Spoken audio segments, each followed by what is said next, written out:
I was going to try to say get ready for the next battle in Tekken 7 voice, but I can't do that. But I can say, welcome to Charge Motion. My name is Saximus, and my hair is blue. You can't see it in the sliding, you're just going to take my word for it. My name is Ghoul, and my hair is not blue. You can clearly see that in the sliding. What have you been playing this week? I've been playing a couple things this week. I mean, still a lot of Guilty Gear. Mm-hmm. Some Street Fighter, because that's like my comfort fighter at the moment. I played a little bit of Virtua Fighter the other day, because that's still going on. Mm-hmm. Actually, a little bit of news about that I just remembered off the top of my head right now, and not when we were planning this episode. The devs of Virtua Fighter 5 Ultimate Showdown have put out a statement saying that in the beginning of July, which we're recording this on July 1st, so the update might even be out by the time you're watching this, they are putting out a, quote, fix for some online problems. I don't know exactly what that means. I mean, I know some people were like getting disconnects and like trouble getting match makes and stuff, so it looks like there's a fix coming out for that. The connections were getting absorbed. Yeah, they were. So maybe they'll stop absorbing the matchmaking. That would be excellent. But yeah, they use the words fixes for some problems. So yeah, it's pretty vague. But the other thing that we're getting is a proper invite your friends to lobbies feature, which was not present in the base game. Okay. Yeah, so good that we're getting it. Yeah, so that's something that, people have been talking. It's something that has bothered me specifically about the game because, fighting games are fun to play with your friends.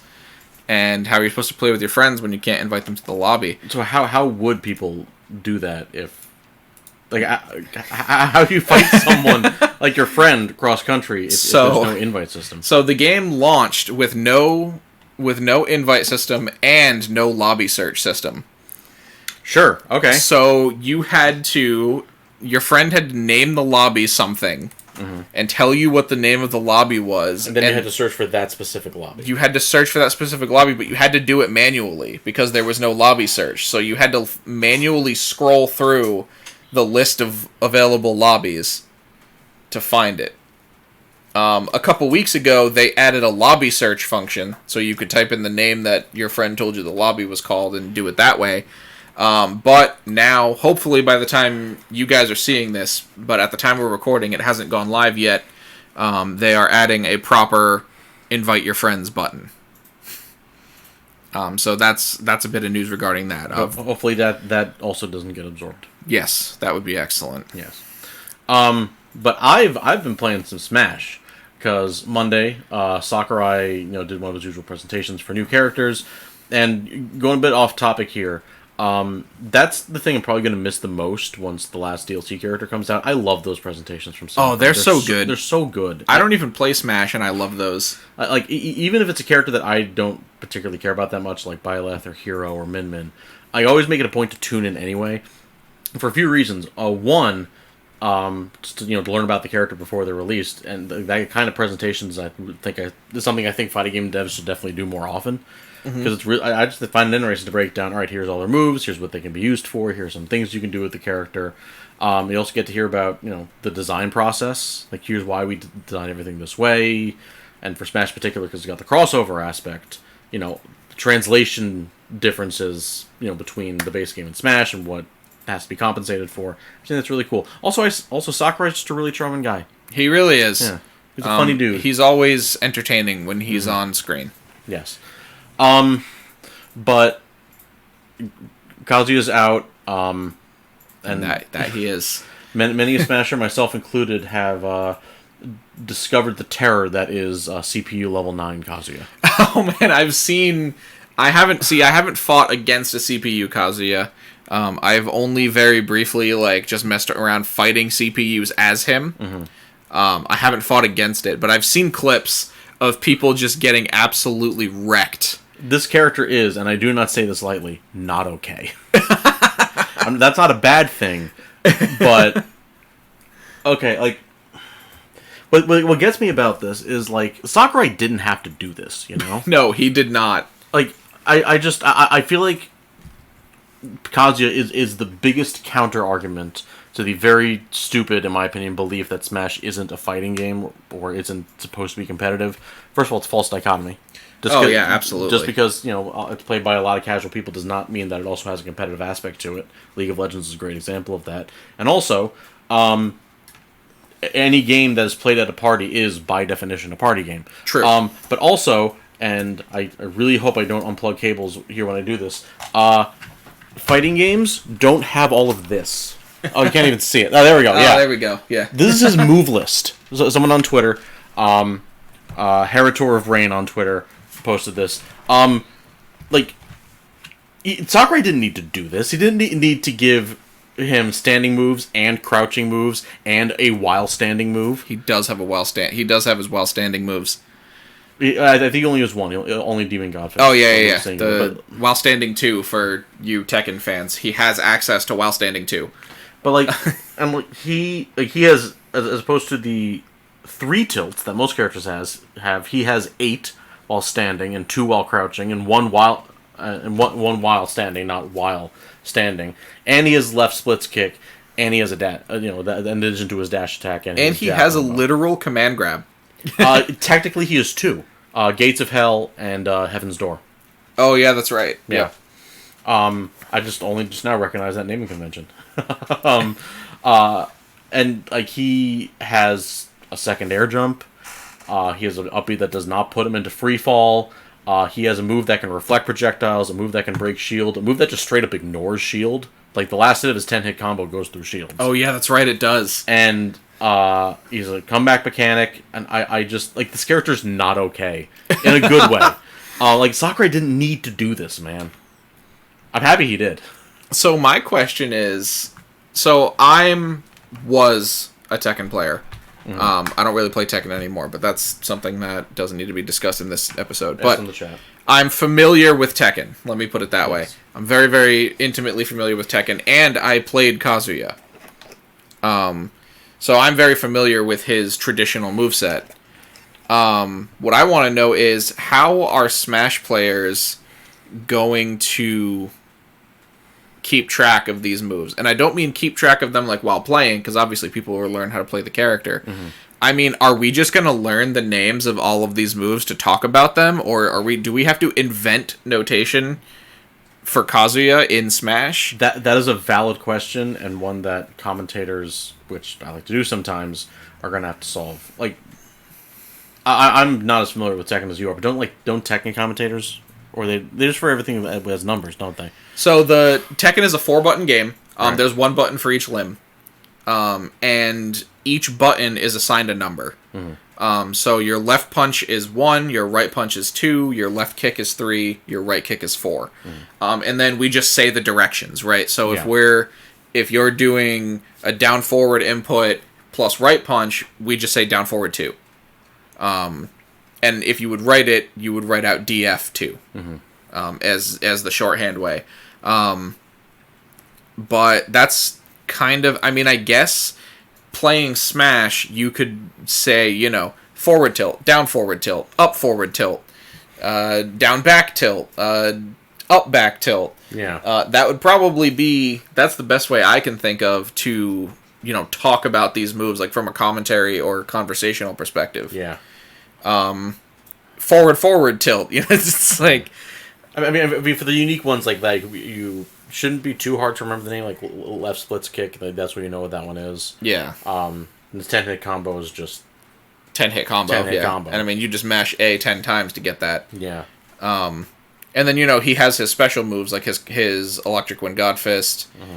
And I've seen so many CPUs do electric into short hop and then just do shenanigans out of that. This character's not okay. So his electric I've been seeing a lot of quote retweets of Smashers talking about how good electric is. Mm-hmm. And I've been seeing a lot of quote retweets from Tekken players being like, good, it's your problem now. And I think that's the funniest thing, right? Because Electric Wind Godfist is, I venture to say that it is Tekken's defining move. Mm-hmm. It is, all of the Mishima characters have it, and the Mishimas are the I know Deuteragonist is the second most important character, but there's 3 of them. I don't know what the word for that would be, but they are the primary characters. Right. The Jin, Kazuya, and Heihachi. And all of them have this move, or Jin has his own version of this move. That functions a little bit differently, but that's not important. And it's good. It is a good move. It is... In Tekken, it is a 14-frame launcher, where the standard is 15. Oh, wow. Having a 14-frame launcher is a privilege in Tekken that a few characters have, but most notably the Mishimas. And actually, if we want to get technical, Kazuya is the only character who's capable of inputting it in 13 frames. So if your execution is absolutely perfect, as Kazuya Mishima in Tekken 7 specifically, I know he's had it in older games, but in Tekken 7, you have a 13-frame launcher, which no other character in the game has. Yeah, and the thing about Tekken's frame data, that's very fast. It is fast. It sounds slow to Smash players, but your jab in Tekken is 10 frames. So having a launcher that leads to a half-life combo that is only 3 frames slower than your jab is insane. Yeah. And I'm very glad that Sakurai kept the input. He simplified it, but you don't have to return your stick to neutral, which on a GameCube controller stick, that's fair. Fair, yeah. And I think, and he said it's not exactly frame perfect, but I don't know off the top of my head what exactly the window is. If I had to guess, it's got to be single-digit frames. Yeah. In Tekken 7, see, it's even funny because in Tekken 7, compared to older games, the electric window was increased. Really? Yeah. Okay. So it's actually easier to do in Tekken 7 than it was in prior Tekkens. And now in Smash, it's even easier to do. Yeah. Well, easier. I don't want to trivialize it because it's still a difficult input. But the window to get the just frame on the button input is wider. Yeah. And for those of you that don't know the context, the Wind God Fist is an uppercut attack that Mishimas have that you get by inputting a Shoryuken motion plus your right punch button in Tekken. In Smash, it's just forward, down, down, forward, A, as if you were doing a Shoryuken with Ryu. The catch is that if you input that last down forward and your attack button on the same frame, ideally, but as we were discussing, the window is a little bit lenient, but practically on the same frame, you get the Electric Wind God Fist, which puts lightning all over his fist, and it... I don't know exactly what it does in Smash besides giving the stun effect. Like, it creates the lightning stun effect, kind of like ZSS's Paralyzer. Yeah. But in Tekken, the electric version it does more damage. It comes out faster because you're technically inputting it faster. Yeah, that's true. And it becomes plus on block. Electric Wind God Fist is +5 on block in Tekken 7, and it also creates a ton of pushback. This character, I don't like the GameCube controller very much, but this character makes me grateful that the great GameCube controller has an octogate.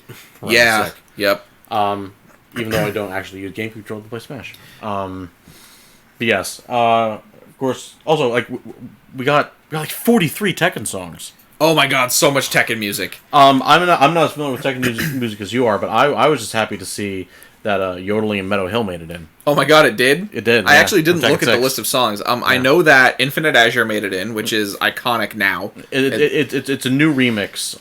I apparently have the unpopular opinion in that I think it's kind of good. Most people don't like it, apparently. I haven't heard the remix. Or actually, it might be the Infinite Azure 2 remix, because Tekken 7 released Infinite Azure 2, which is just Infinite Azure at night with a remixed soundtrack. But in game, it's marked as a new remix that made specifically for. Specifically for Smash. Okay. Because the remixes are labeled within the music menu. That makes sense. I know that Heat Haze Shadow made it in, which is absolutely my favorite song from Tekken 7, and it's a damn shame that song only lives in story mode. Oh, really? If you don't play the story mode to Tekken 7, you will not hear Heat Haze Shadow because it is not attached to any of the stages. I like it so much, I made it my main menu song in the jukebox. Nice. And by the way, bring jukebox to PC Tekken. Stop making it PS4 exclusive. Why is it PS4 exclusive? I don't know. But the jukebox feature is PlayStation 4 exclusive. And they announced that it would be before Tekken 7 launched. But, like, the music's already in the game. The jukebox is just a menu that lets you access the music. So the jukebox also lets you put in all of the music from all of the old Tekken games. Oh. So my guess is that because a lot of the Tekken games were, to my understanding, historically PlayStation exclusive, Oh. my guess is that Sony owns a lot of that music. Yeah, that makes sense. Or at least has some sort of rights to it. Mm-hmm. So that and then that's how they were able to get that jukebox feature to be PlayStation exclusive. That makes sense. It's unfortunate, but from a business standpoint, it does make sense. Sucks. It does suck. And you know... Abolish everything having to do with copyright. The community have created mods and stuff to add it to the PC version, but it's just not the same as being able to just do it in the game. Yeah. But yeah. But yes, also with every new character, there's also a new set of Mii costumes. I know last week I predicted we were going to get Nina Williams, King, Lloyd Irving, Nightmare, and Klonoa. I am 1 for 5. I was extremely wrong. We got Lloyd, but the other 3 are ones I absolutely did not expect. The Dragonborn from Skyrim. Oh my god, yeah. The Dragonborn. Dante. I'm sorry. From Devil May Cry, featuring Dante from the Devil May Cry series. Right. And Shantae, who I wanted as a character, but the fact that she's in the game at all, even though she's already a spirit, that makes me happy. You know? Yeah, I mean, it's cool that... I mean, maybe it's because I'm not a Smash player that I'm not, like, totally gutted that Dante didn't get put in as a character. But I'm happy to see that, you know, the Smash devs at least care enough to create some sort of representation of this character that people want. Yeah, there's a not insignificant amount of Smash players who view being added as a Mii fighter as being worse than not being mentioned at all. And I disagree. I disagree too. Like I know that Mii fighters, Mii costumes don't show what's unique about the character and why people like the character. I know, you know, it definitely deconfirms that they're not going to be a playable character. But the fact that they're in the game, it's more content. Content is fun. Content is good. Also, as a Mii player, I have to, you know, propagate. Bias. Yeah, I have to spread the good word. The Miis are fun. If you picked them up, you would know. Brawler is a sleeper high tier, dude. And Gunner is a more accurate portrayal of Samus than Samus herself. That's unfortunate. It is extremely unfortunate, but I like playing Gunner, so I get the best of both worlds. And you can be Sans. But yeah, Mii costumes don't really appeal to me or bother me anyway. Like, I'm pretty neutral about them. Aside from the fact that it deconfirms Dante, but I'm a Devil May Cry fan, right? I'm not a Smash player. So if I want to experience Dante, I'll just go play Devil May Cry. Like, that's what I'll do. Yeah. I'm not going to sit around and be mad that he's not in Smash. I'll just go play the game that he's in. Yeah. And that's good for me. Or I'll play Marvel 3 or Marvel Infinite. Which, by the way, are both on sale. Yes, and we'll get to that very soon. But Sakurai did confirm that DLC Character 11 will be the last character. There's going to be no more DLC after that. That's wild. I am very okay with that. One, because, like I said last week, 89 goddamn characters, including Echo Fighters. Like, I'm good. That's a lot of matchups. And also, like, the man deserves a break. That is one thing that everybody in the Smash community can agree on. This dude deserves a break. Absolutely. Sakurai definitely deserves a break. He's been working on this series on a fairly consistent basis for, 2 decades? Yeah. Longer. Because I think Smash 64 came out in 99, 2000. Something like that, yeah. Melee was what? 01. 01? Yeah. It was a launch title for the GameCube. Yeah, dude deserves a break. I'm happy to see him finish. And just like I said last week, if you're trying to figure out or predict who the last character is, you're wasting your time. You're setting yourself up for disappointment. You absolutely don't are. know. You don't. Just I don't care what your uncle who works at Nintendo says. You don't know, and neither does he. Just have fun. It's a game. Games are meant to be fun. I mean, there's a bunch of characters that I could hope. Oh yeah, me too. That it would be, but everybody has those. I would lose my mind and my pants if we got Phoenix Wright. That's the one character I really want still. Oh man, Phoenix Wright. I mean, put him back in Marvel, right? Please put him back in Marvel. Right? Please, Capcom. Like, you could just throw in a few more characters and release Ultimate Marvel vs. Capcom Infinite, and I'd buy it. I would too. I mean, the netcode is actually good. It is. That's the sad part about Infinite, right? Like, I don't want to dive into talking about the tragedy that was Marvel Infinite. We were saying earlier, like, it should have popped off. It came out at the height of the MCU's popularity. Oh yeah, like right around the time Infinity War came out. I don't know. And you know what? I know that there are people out there that there is a dedicated Marvel Infinite scene. And there's a lot to love. And there's a lot to love about it. Yeah. And I salute you guys and people who play Marvel Infinite because you like it and you don't listen to what anyone else has to say about the game. Because I admire that a lot. Mm-hmm. And I would play it if I had more people to play it with. Right? Maybe I'll find the community Discord or something. Yeah. But yeah. Marvel Infinite, there's a lot to love. There's a lot to not like. And it's also on sale. It is on sale. Steam sale. So, as we are recording this, it is during the Steam Summer Sale. I believe it runs until July 8th. So, as of this recording, you have 1 week. It's July 1st right now. And a whole bunch of fighting games are on sale. A whole bunch. I had the store page open, and I backed out of it. That's my inventory. No. Well, off the top of my head, Tekken 7 is like $5 right now. I think it's like $6, like $5.99. Yeah, something like that. So it's on a big sale. Mm-hmm. Guilty Gear Xrd Revelator. If Strive's not your thing, or Strive is your thing and you want to play other games, Revelator is $4.50. You will have to buy the Rev 2 upgrade if you want Bike and an Answer. And Plus R, which has rollback. Yes. It's like $3, something like that. Yeah, if that. I also saw in there that Power Rangers Battle for the Grid is on sale. Mm-hmm. You should definitely check that out if you like versus games, and if you like Power Rangers, and if you like games with rollback netcode. Ultimate Marvel 3 is $7.50. Does not have rollback, but it is Marvel 3. Yeah, and you can get decent connections going on Parsec. Yeah, on Parsec. Grand Blue Fantasy Versus is not on sale. Not on sale, and it probably never will be. Why? Why? Killer Instinct is on sale for 75% off. If you have $10, you can buy the best fighting game. It's really good. It's Killer Instinct. I haven't played nearly as much as I was like. It's really good. That's a hot take, that Killer Instinct is the best fighting game. But it objectively has all of the features that a fighting game should have. It has a tutorial. It has like a really, really intensive tutorial. Deeply unique gameplay. Every character feels unique and different and interesting. You can play as a skeleton. You can play as a skeleton. Then as Fighting Nerds, if you like both rollback netcode and quadrupeds, is $9. Dragon Ball FighterZ base game is $9. Yeah, Tekken 7 is $6. Mortal Kombat 11 is $15. And I think Mortal Kombat 10 is like what, $5, something like that. Something like that. Rebels of Ether is $15. Skullgirls is $5. Skullgirls is on sale. It always goes on sale. Might as well play Skullgirls. Yeah. Soul Calibur 6 is $9. That's a good deal. That is a good deal for that game. Mm-hmm. Brawlhalla is free to play. Street Fighter V is down to like $8. You would have to buy the Champion Edition upgrade to get all the characters and costumes and stuff. Mm-hmm. But you can play the game in its completed balance state and everything with the vanilla characters for like $8. Under Night, $12.50. Elite League Blaze, $14. King of Fighters, $14. It's only half off. It's $30. $30. How is that still full price? I have no idea. Under Night is a great one. The netcode is a little unfortunate in my opinion.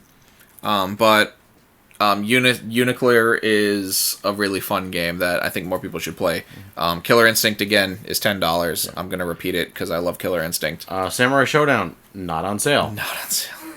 And also no rollback. Also no rollback. Street Fighter 30th Anniversary Collection. $15, which is actually a pretty good price for that deal. Yeah. It's not the best versions of Super Turbo or Alpha 2 or Third Strike, but it's functional. Yeah, I mean, I'm just gonna say the thing. Like, if you really like want to play Third Strike or Alpha 2 or whatever, go on Fightcade. Use Fightcade. Just use Fightcade. Ultra Street Fighter 4 is 75% off. $7.50. Yeah, down to $7.50. Great game. Yeah. They're still in pretty active online community. I know that in the New England region, Casa has been running weekly tournaments for that game on Really? PC. Dang. And they've been getting, a good amount of entrants for that. Nice.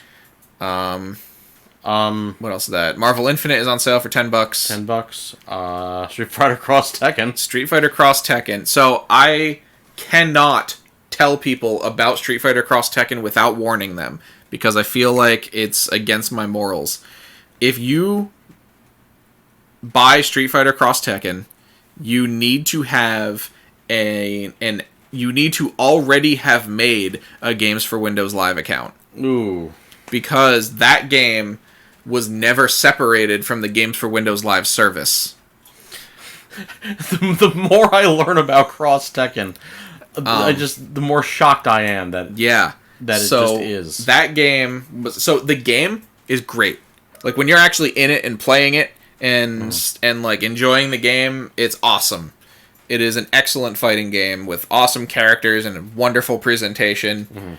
But if you want to play it and you have a PS3, I recommend getting it on there. Because if you play on PS3, you don't have to worry about the Games for Windows Live stuff. Yeah.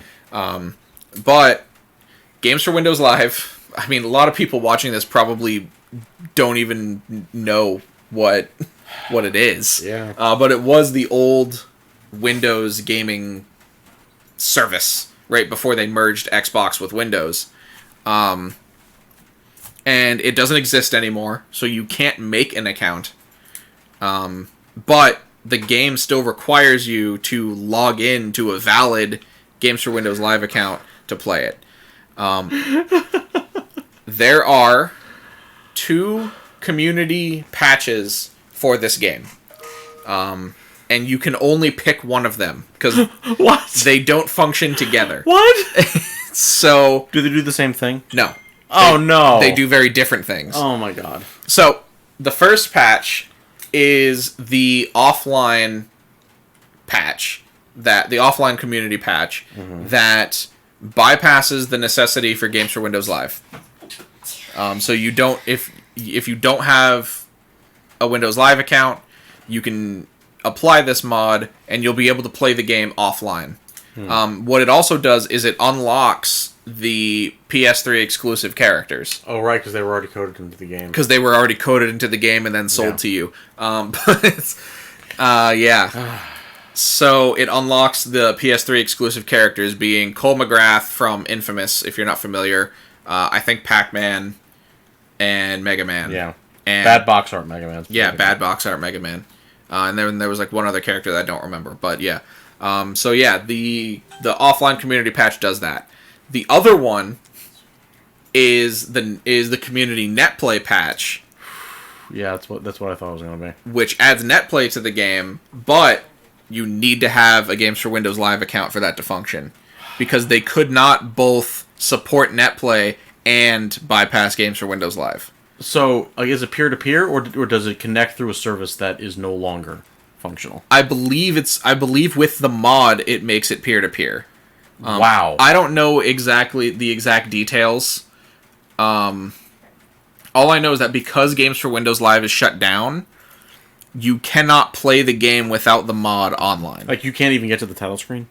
Or you can, but it stops there? You get to the press start screen, and then it asks you to sign in. Oh, God. It's rough. It is rough. But if you have a Games for Windows Live account that you can remember the information to, then you can download the netplay patch, and there's still a community of people playing the game, right? So you can get it's there. It's right there. You can almost get to it, right? But I don't have a Games for Windows Live account, so I couldn't play it on PC. So I ended up getting it on PS3, and I can play it online there, and it's great. But on PC, so like I have to warn people of this before I tell them to buy Street Fighter Cross Tekken. I have to, because I feel like I'm being irresponsible if I tell you to buy this game and don't tell you that. It's like what you have to do to play it. But yeah, so that's my rant on that. I feel morally obligated to alert people of that before I tell them to buy Street Fighter Cross Tekken. And it's only $6. It is only $6. And I'm also delighted to inform you that Slap City is 69% off. Nice. And it is nice, and that's because first of all, $6.19 is a great price, and two, because that's just the kind of game Slap City is. It is a platform fighter. It is very good. I've never played it. I have it, and as soon as my laptop stops working, I can do other things. Let me check. Oh, speaking of Street Fighter Cross Tekken, I don't know what's happening with Tekken Cross Street Fighter other than what's been happening, which is a whole lot of nothing. Okay. I've had my ear to this a little bit. So Street Fighter Cross Tekken. Harada was recently interviewed on, I believe it was on his talk show, Harada's Bar, where people just ask him stuff and he answers it.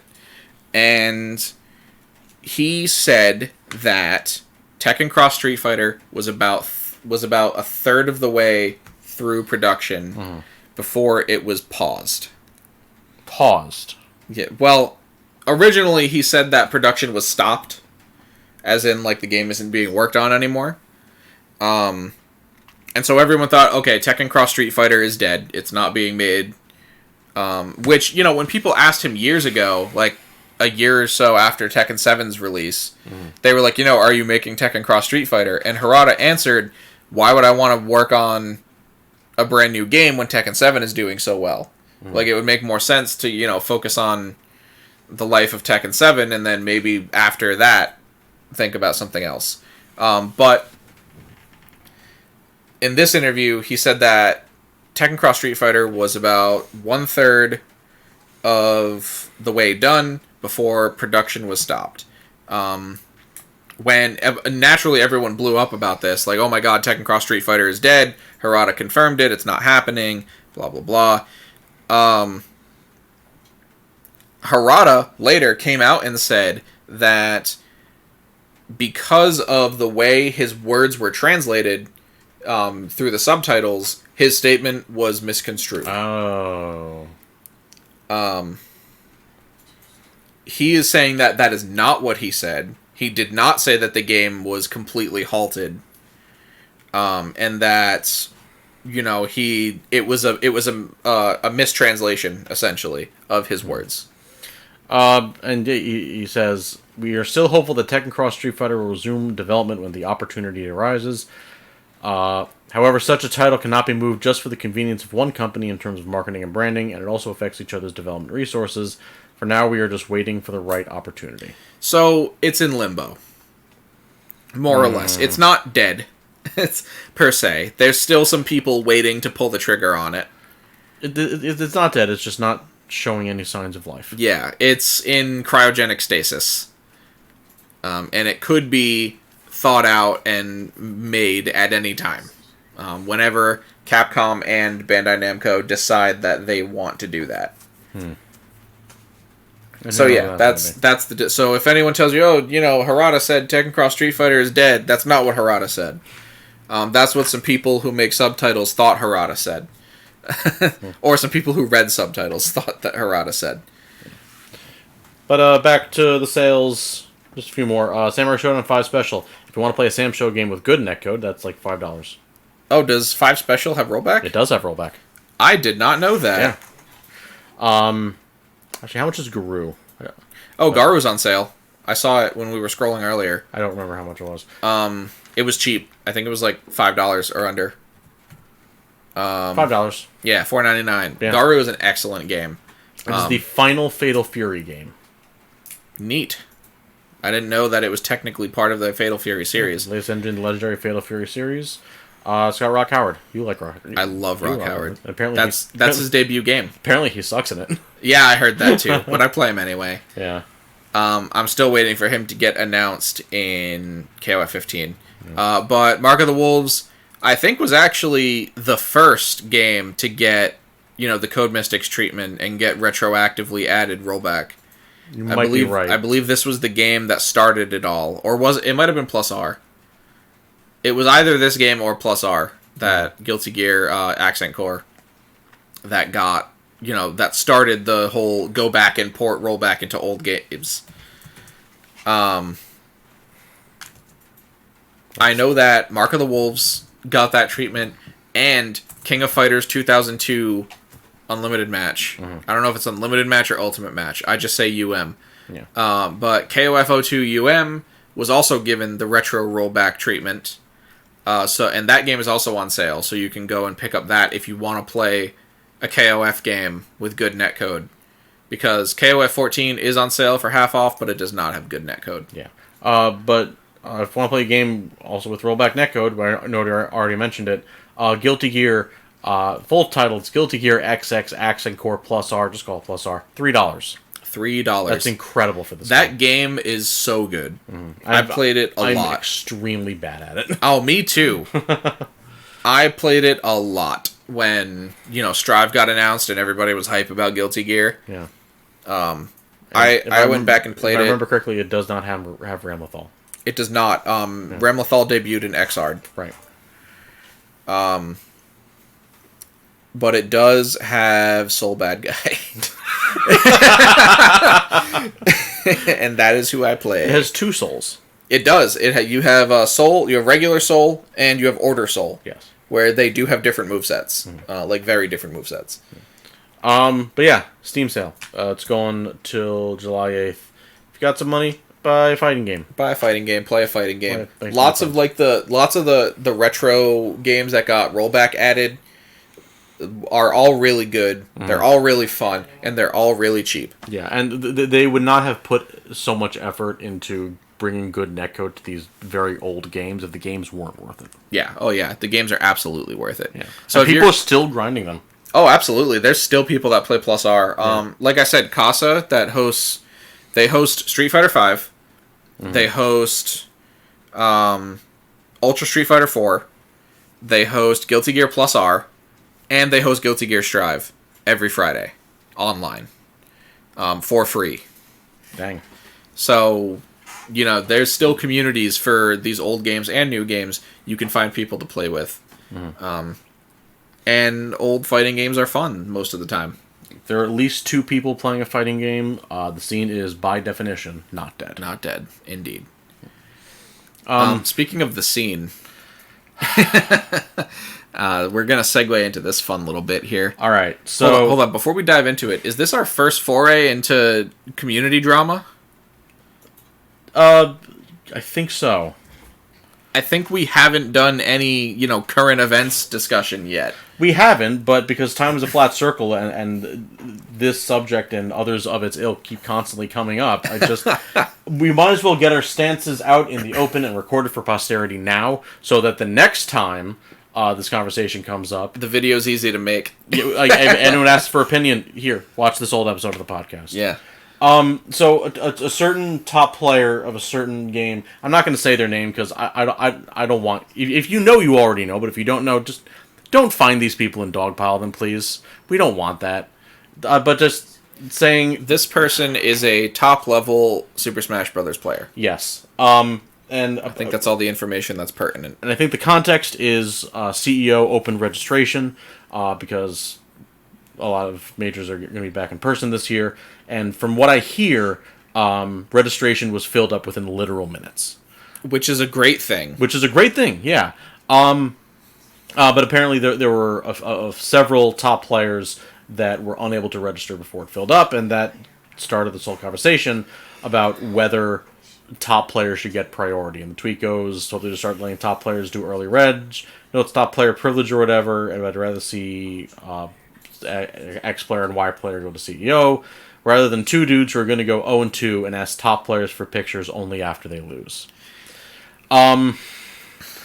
And I remember it wasn't even that long ago, it was a few years ago, actually during Smash 4, I think, when the conversation was basically this, but instead of registration, it was floating through pools, like letting top players just skip pools. Oh my god, I remember that. Oh my god. And that was awful. So, God, I hate this. I hate this so much, man. I don't hate it. It's a first world problem. It's not the worst thing in the world. There are things in my life right now that are objectively worse than this, but I just do not like having this conversation. People who go 0-2 are not a different species, dude. They're not these lesser beings who don't deserve to come and enjoy the game with the rest of us, dude. In any given double elimination bracket, 25%, a quarter of the people who enter are going to go 0-2. And even the people who go 0-2 consistently, if they show up and be part of the community, then they're part of the community. It's like, so there's always there's a lot of celebrity syndrome that goes on in the FGC/Smash communities. And I say slash because, I mean, this is a different discussion, but I do think the communities have their own separate demographics with separate issues. But this one meets the Venn diagram right in the middle. This one overlaps, absolutely. Top players are still players. They're still people. And people who go 0-2 at every tournament are still players, and they're still people. Right? And they deserve to enjoy the community and experience the events just as much as people who win every tournament they go to. And like from like a business and marketing perspective, I kind of get it. I kind of get wanting to reserve spots for top players. Yeah. If you want to advertise the stream, make sure it has a lot of viewers. Like, oh, we have all of these top players at our tournament. Tune in so you can watch them play. But no. So here's my take on that, right? Here's my counter to that. Right. My thing is, like, most of the fighting game events in the country right now, or even in the world, really, are their own brand. Yeah. Right? So, like, Combo Breaker and this conversation is about CEO, so I'll keep it about CEO. CEO is a brand, and they sell merch, and they advertise, and Jabali does his thing where he does a good job. I've never been to CEO, but I've heard good things about it. And he's a wacky dude in his own right. Right. Etc. Etc. So my thing is, like, people are going to watch CEO because it's CEO. And they're just going to expect that there's going to be high-level gameplay there. And they're right. Because no matter what, right, no matter who is in that bracket, if you create a 200-person bracket and 0 top players get there, right, there's no, for the sake of Smash, there's no... I mean, I know Zero doesn't play anymore, but I don't know any Smash players. Like, there's no Tweak, there's no MK Leo, there's no Light. So none of those players go, right? Nobody that you've heard of before goes.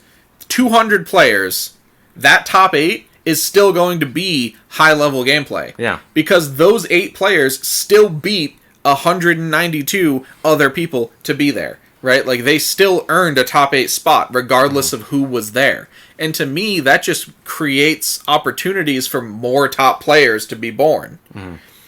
Right? Like, you need to... Like, the FGC... Like... Let me start somewhere else. I have been involved in esports for over a decade.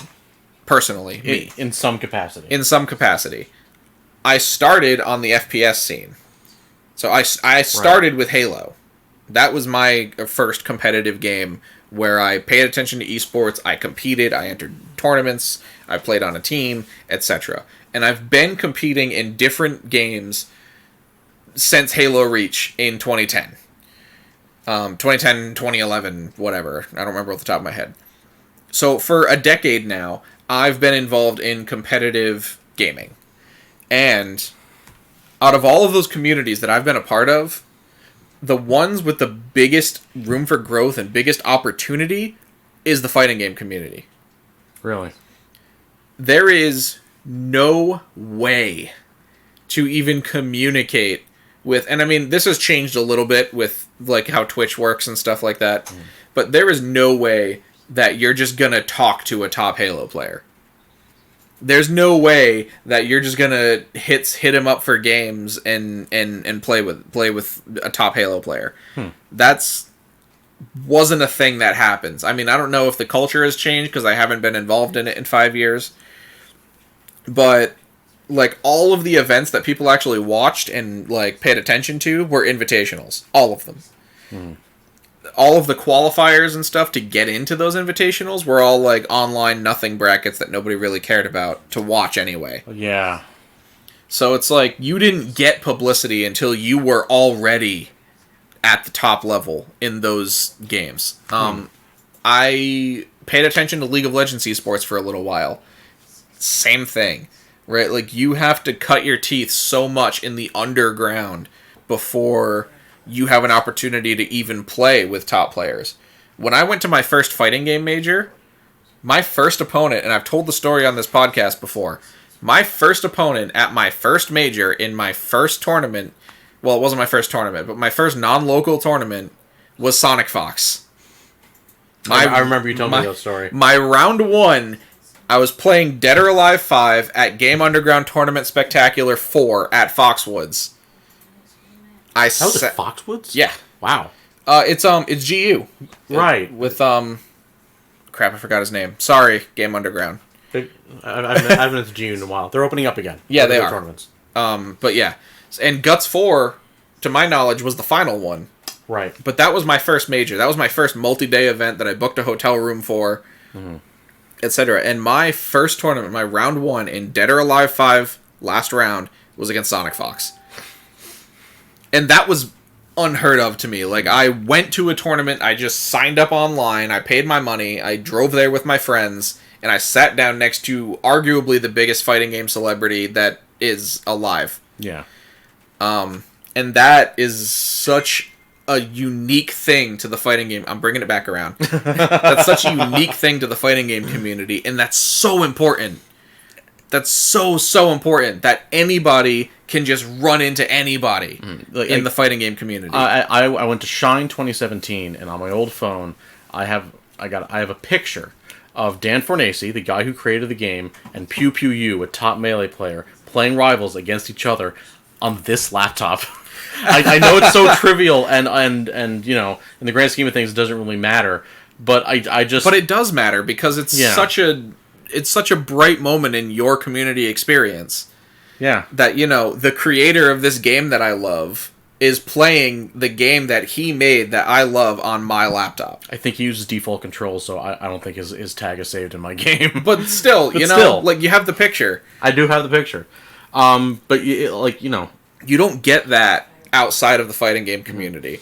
And that's why open brackets where anybody can go and sign up is so important. And that's why the idea of giving top players this privilege to take spots away from, you know, less successful... I don't want to say less successful, because that's not necessarily true. Yeah. From less known, from less famous, less popular community members, you can't do it. No. You can't.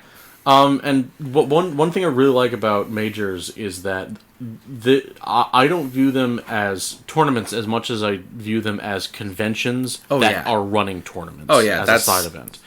And like, there's so much more to do at a good major than just compete in bracket. And I don't want to deprive people of that. Like, first of all, from the competitive side, I've said it before, and I'll say it again until the day I die. You don't get good to go to tournaments. You go to tournaments to get good.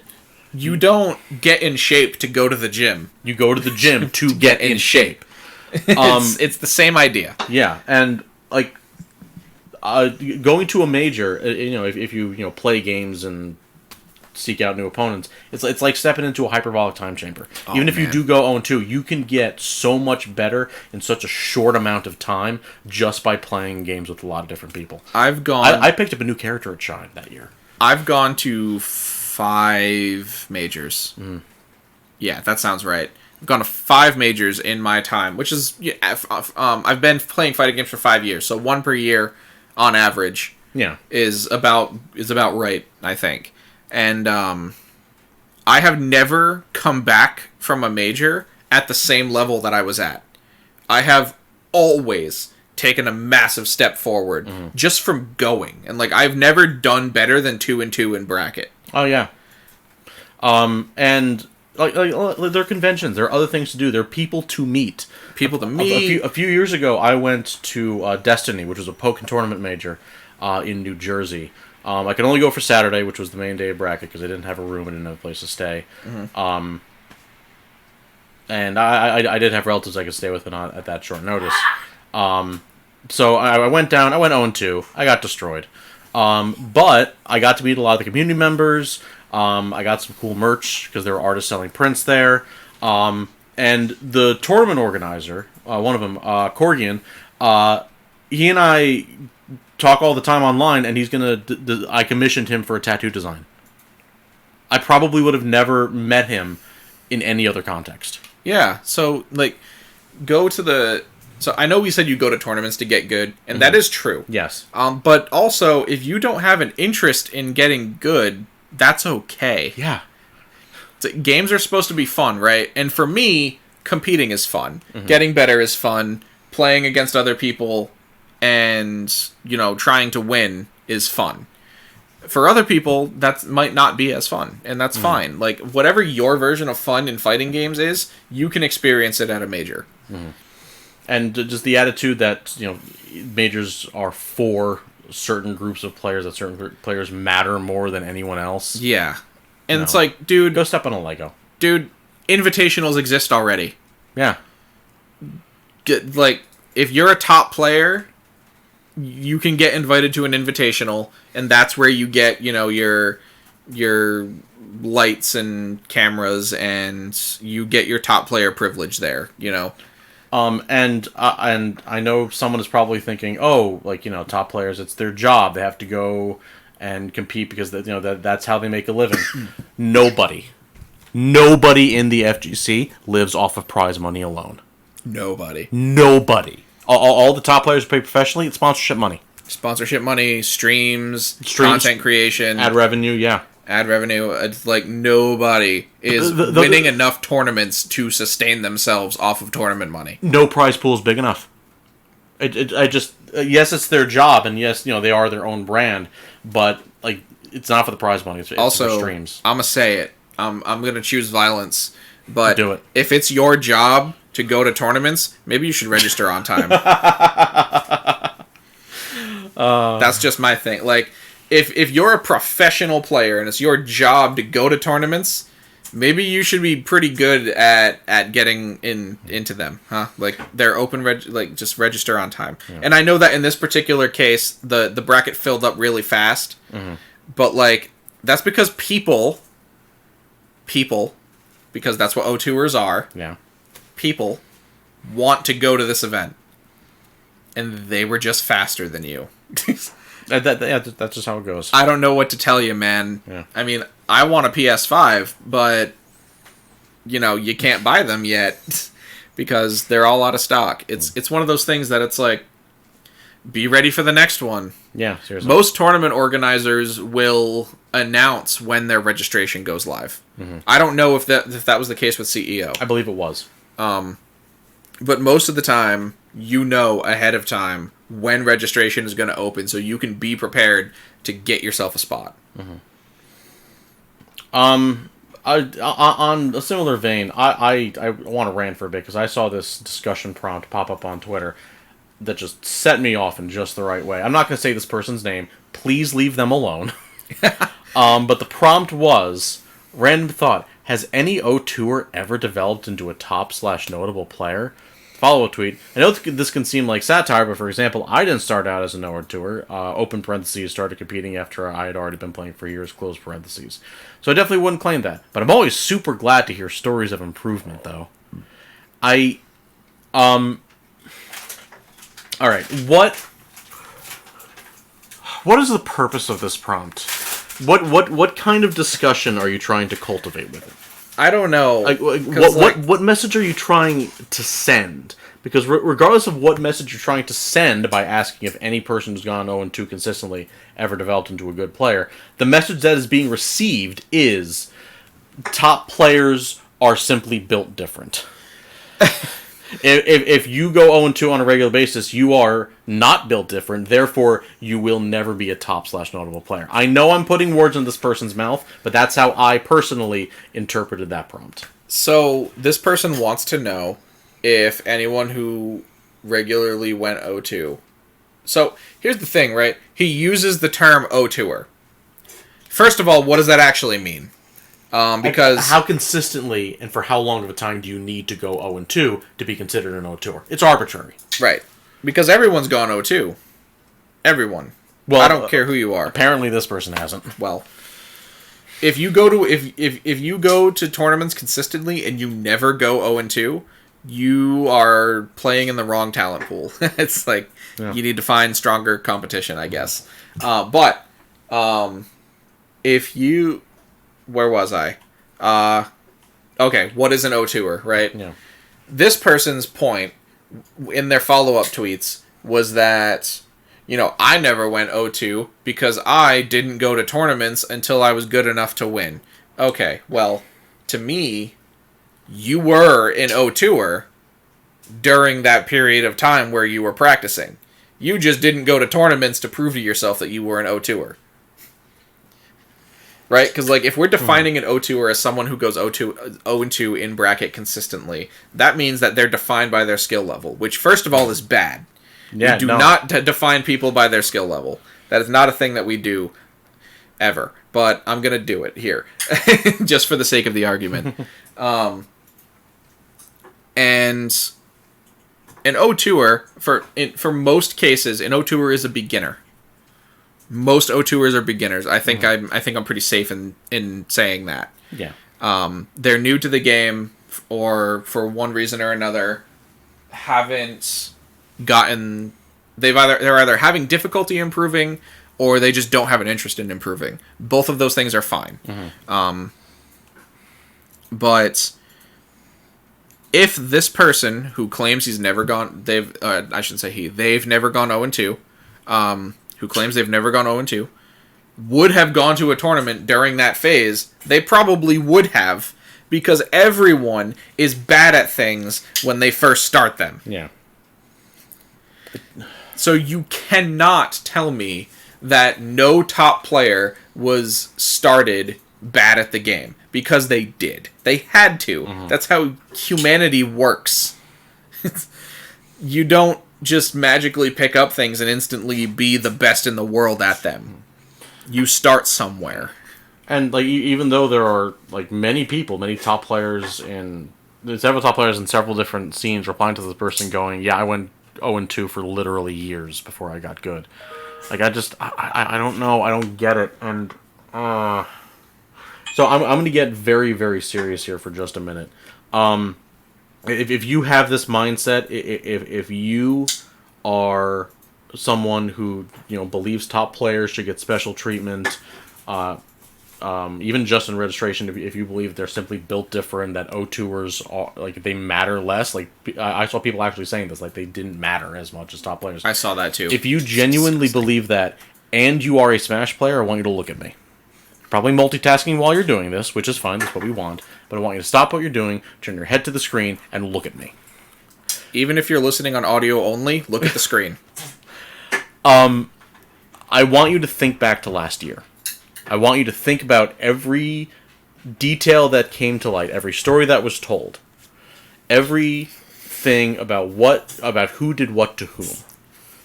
Knowing what we don't know now, do you genuinely believe that it is a good idea to treat top players like they're these higher beings? Do you genuinely believe that it is healthy for the community to treat top players like they're better than everyone else? Do you think that would create an environment of accountability? Now, am I saying that all top players are secretly monsters in disguise? Of course not. There are a lot of top players who, by all accounts, are delightful human beings. But that's exactly what they are. They're human beings. Who just happen to be good at a video game. That is the only thing that separates them from you. They're really good at pressing buttons. And a lot of them are entertainers in their own right, because a lot of them stream. Streaming is a form of performance. But they press buttons good. And that is where your relationship to them, relationship that is parasocial, I should add, that is where your relationship to them should begin and end. Yeah, I couldn't have said that better. We cannot, and I mean, you directed that at Smash players, but it was true in the FGC too. There was a lot of stories of that kind of thing, of people just lacking accountability and doing really heinous things that I don't want to specify, because I don't want this video to become about that. Because they felt better than other people that they were around because they pressed buttons good. And they surround themselves with people who perpetuate that superiority complex. And we cannot, as a community, give that superiority complex more platform than it already has. It's literally our responsibility to make sure that people are held accountable for their actions. And apart from all of the other anti-community implications that top player privilege carries, that one is the most important. Because that is where people start threatening other people's safety at these events. And if that happens, then we lose those events, and no one gets to be a top player. Yeah. So yes, like I said, I'm not saying you should automatically be distrustful of them. If they're chill, they're chill. If they stop being chill, stop defending them. Seriously, it's like...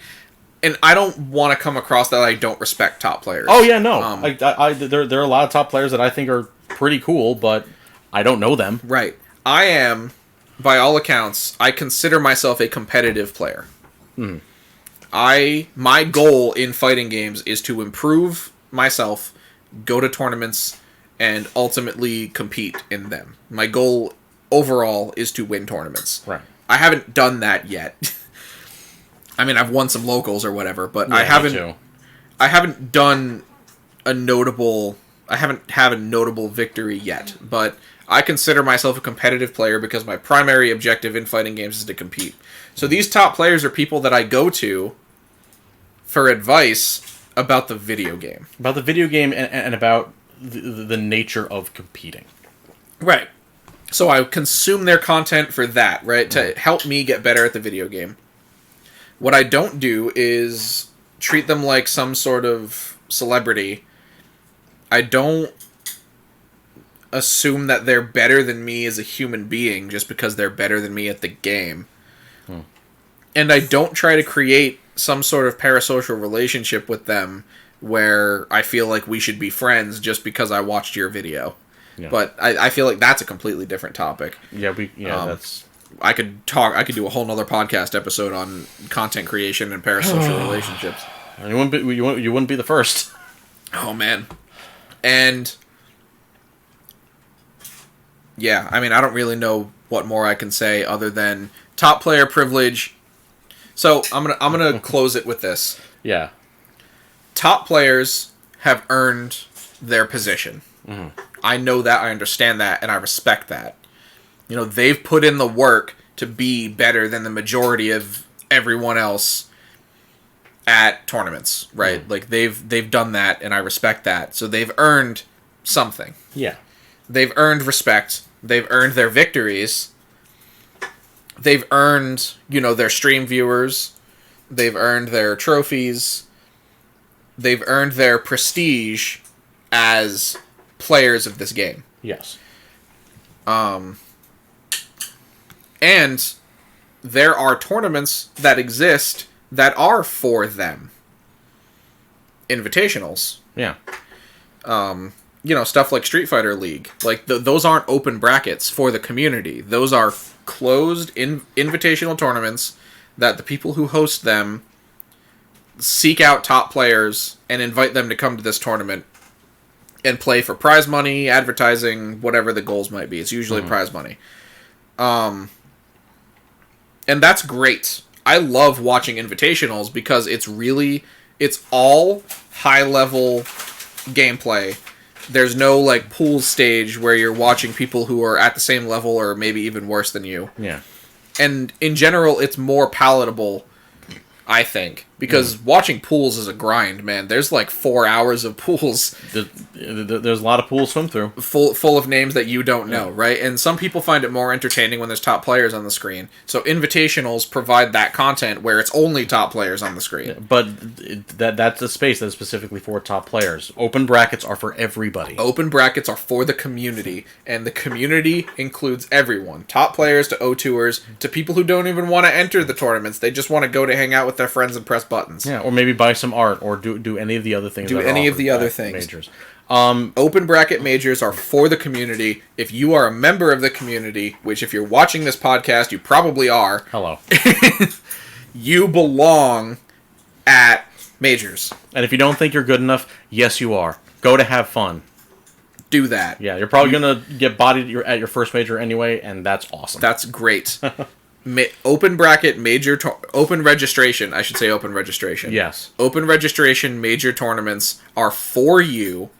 They were built by people like you to create a space for all of us to enjoy fighting games. Mm-hmm. Nobody belongs there more than you. Mm-hmm. If you have the means and the opportunity to go, go. And don't let anyone bully you out of it. No. Make some friends.